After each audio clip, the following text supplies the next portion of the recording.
Okay, so let me talk about the foundation. I feel like a lot of people are watching this, and I feel like, even cross-watching too. So, the foundation is something that you know to be true. It's already been like it has already revealed itself in the previous months, and it's something that you might have a hard time accepting. So first of all, I have here the Three of Swords, and the Three of Swords basically indicates a separation. It could be a physical separation, a divorce, a breakup, or just, a situation where you cannot live with another person anymore.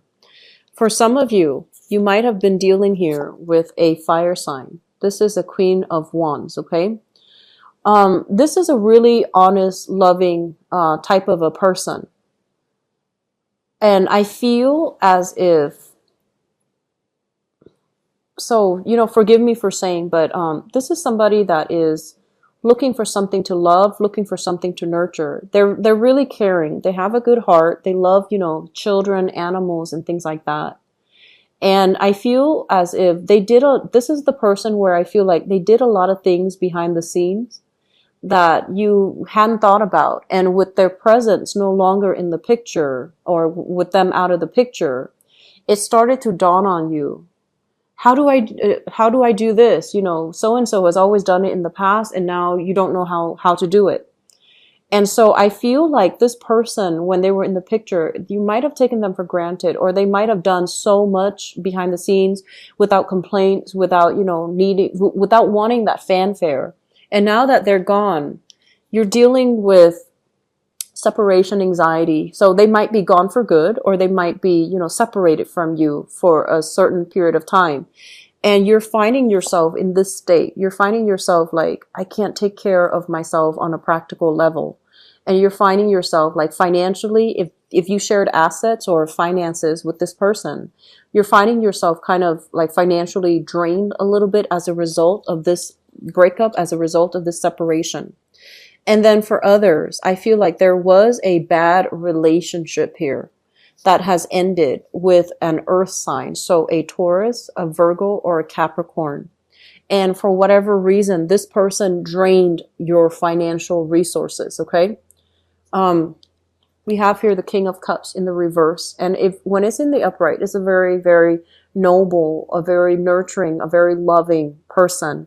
When it's in the reverse position, I feel like this person spent beyond their means. And if you live with them and share assets with them, they might have spent your money thinking that it was appropriate, or they might have been really, really extravagant with money. So the two of you had trouble saving money. So it feels almost like once they're out of your life, financially, things really perked up. Things really picked up. And that's when you know energetically that you're with the wrong person, because they block other blessings from coming into your life.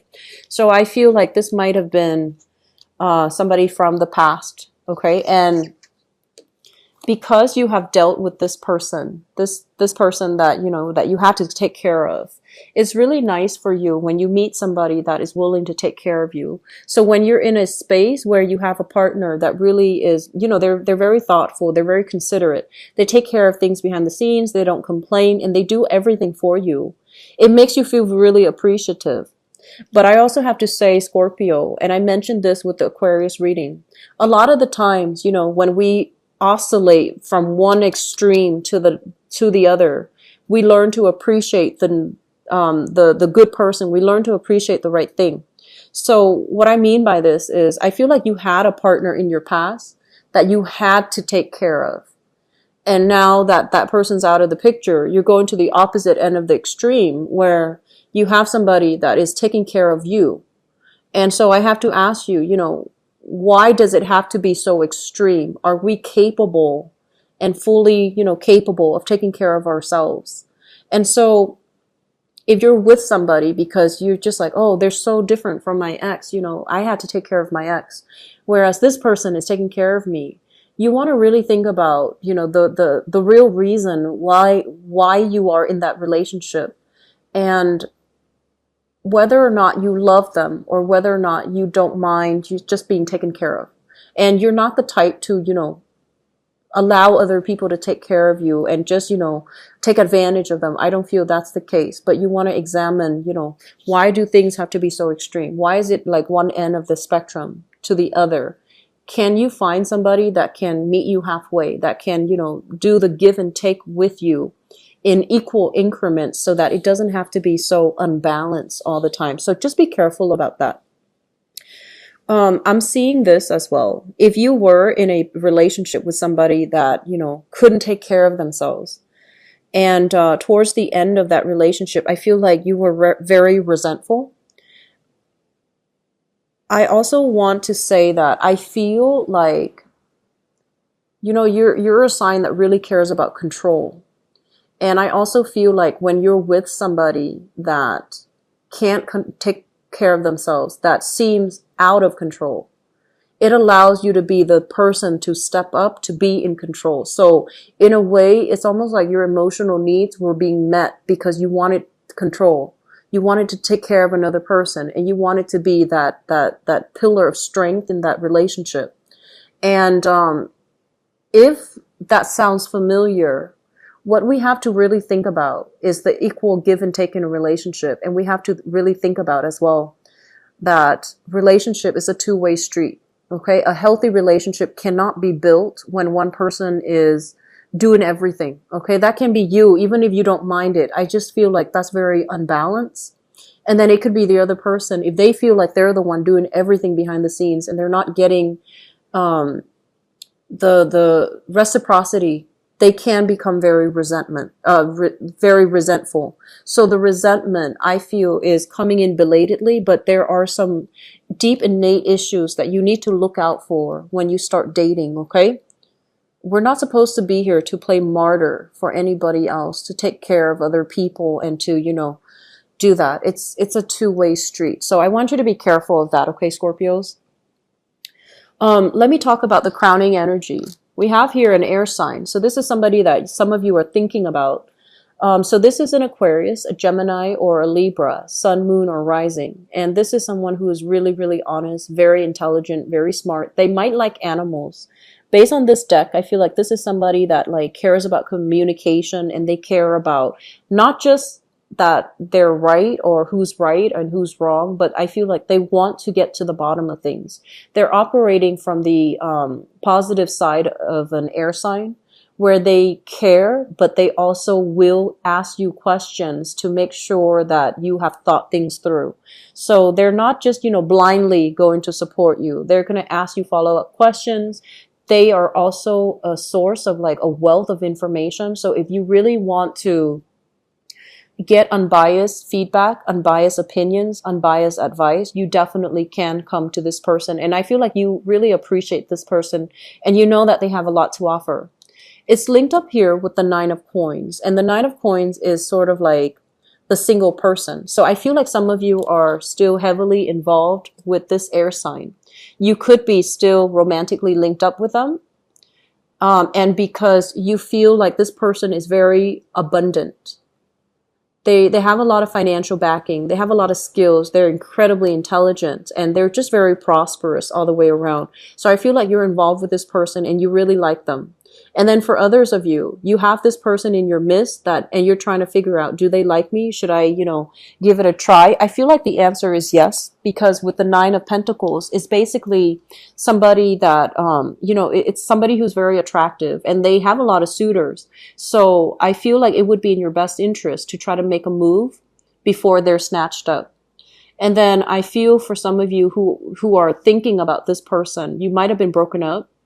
You're thinking that this person might get snatched up very quickly if you don't make a move, or if you let them go in some way. Okay, so there's this, you're assessing this person and you're thinking, this is a really good catch. I want to keep them by my side. I want to have them in my pocket almost. And so I want to urge you again, is it really love? Or is it just this sense of possessiveness? Okay, so be careful about that, Scorpios. In the past, we have here the Page of Cups and the Temperance card. So Scorpios, you were dealing with somebody that was potentially very toxic. The Page of Cups, I don't feel like it's necessarily a water sign. It could be, but I don't feel like it's a water sign. I feel like there is somebody that had a lot of issues with emotional ups and down, emotional regulation, emotional like modulation. So they might have, they might have issues when it comes to alcoholism. They might have had issues when it comes to prescription medication. They might have had some issues and like emotional swings, like depression, anxiety, things like that. And so the spectrum is very broad, but I feel like you were dealing with somebody that, at their best, they're very sweet and very caring here, like the Page of Cups.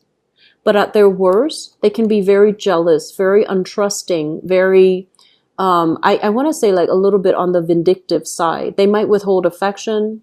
They might run away when things get rough, when the reality hits. They don't know how to regulate their emotional responses. So I feel like you were dealing with somebody like that in the past. And just out of sheer self-preservation, I feel like you had to let this go. And so I don't feel like it's a bad person, but I feel like they have some issues that they needed to work through. And I also feel like you might even have children with this person. And just for the whole, idea of self-preservation, you had to let the relationship go because it was bringing you down with it. Okay. Which brings us to the present moment. We have here the Eight of Coins, which is you focusing heavily on rebuilding your empire, rebuilding your wealth, looking at opportunities as well as job opportunities and even dating opportunities from outside.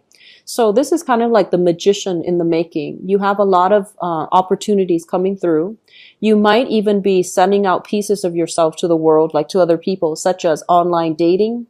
Kind of like getting your feet wet, talking to some people, talking to a few people that might be soliciting you for dates. So I feel like some of you are coming into this month newly single, and you have learned that the past was very destabilizing, but with the Fool in the reverse position, this is like doing the same things over and over and over again and expecting different results. So I mentioned earlier, Scorpios, there are a few relationship patterns that you need to try to break. And the first one being, just because you have a shared history with somebody, it doesn't mean like they're good for you. So seeing truly what's really good for you and what's really good for your soul's purpose. And don't be in denial about that. Okay. That's very crucial. So even if you care about this person and they have, a lot of emotional issues that they can't really get out of, that's not going to be a good relationship partner for you. So being careful about that. And then you might have, these extreme patterns when it comes to relationships. And if you're doing the same things over and over and over again, you're not going to be able to achieve what you want. Okay, so be very careful, break these old patterns so that you can achieve a lot more. In the future position, this is what worries me. We have the Death card in the reverse. So you need to make a change here, Scorpios. The Death card in the reverse is you refusing to move on. The Death card and the Fool in the reverse is going back to the past. Okay, revisiting past energies, revisiting past cycles. And so I would urge you, take some time for this month. If you are dating and the people that are coming in, if you're dating them and you feel like, there's something going on with this person. They don't seem like they're emotionally, stable. Just run the other way. Okay. Just don't even bother. It's Mercury in retrograde. So the way that people represent themselves is not really reality. So once the retrograde cycle is over, that's going to be September 5th, you're going to see them in a different light. So if there are already red flags, just run the other way. Just don't even bother. And then for others, I feel like there is a tendency here to keep getting back with exes, to block yourself from new opportunities, getting back with exes, possibly an earth sign or a fire sign, Sagittarius, Aries, or Leo, and then Capricorn, Virgo, Taurus, not being able to move on. And so I feel like some of you with an air sign. So this is Aquarius, Gemini, and Libra. It looks very good, but I want to ask you, it seems like it's a very possessive type of a relationship. It's almost like you want them in your pocket, but are you able to establish that emotional connection with them? Do you feel emotionally fulfilled in this relationship? I don't feel that you are. So even though you like them, it seems to me more of a conquest than a deep-rooted, emotionally nurturing relationship. So I just want to bring these things to your attention so that you can behave and act accordingly, okay? Cycles need to be broken for sure. So err on the side of an egalitarian relationship where both parties can contribute equally. So don't let one person do all the work, you or them, because that's a foundation of an unhealthy relationship, okay? And it can breed a lot of resentment down the line, okay?